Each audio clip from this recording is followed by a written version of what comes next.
আমি যেহেতু সপ্তাহের একটা দিন বাজারে গিয়ে সমস্ত সপ্তাহের মাছটা একবারে নিয়ে আসি, কারণ আমি যেখানে থাকি সেখানে ভালো মাছ পাওয়া যায় না।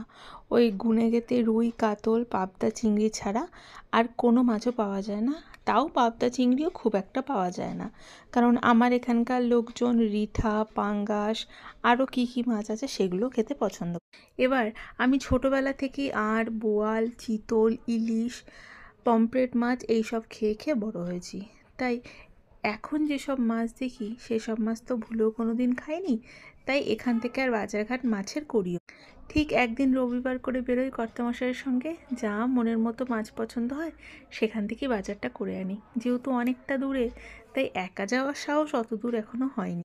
তাই সেখান থেকে যতটুকুনি মাছ গোনাকাটা নিয়ে আসি সেগুলোই সপ্তাহের দিনের মধ্যে আমি চালিয়ে দিই। তার মধ্যে তো একদিন ডিম, একদিন পনির, একদিন চিকেন তো হয়। তাই এর আগের দিন রবিবার গিয়ে আর মাছ নিয়ে এসেছিলাম। বেশ কিছুটা আগের দিন রান্না করা হয়ে গেছে, আজকে আবারও কিছুটা তৈরি করলাম। ফুলকপি দিয়ে তৈরি করেছি, শীতের ফুলকপি তো খেতে দুর্দান্ত লাগে কিন্তু এই আর মাছের ঝোল। ফুলকপিটা আগের থেকে ভেজে তুলে রেখে দিয়েছি, আলুটা ভেজে নিয়ে সেই মশলাটা দিয়ে দিয়েছি, যেখানে পেঁয়াজ, অল্প একটু রসুন, লঙ্কা, টমেটো। কোনো রকম গুঁড়ো মশলা ব্যবহার করি না, আর আমি আদাও ব্যবহার করি না এই মাছ। সমস্ত কিছু ভালো মতন কষিয়ে একটা টমেটো দিয়েছিলাম। এবার ঝোল দিয়ে বেশ খানিকক্ষণ মাখা মাখা হলে মাছ দিলাম।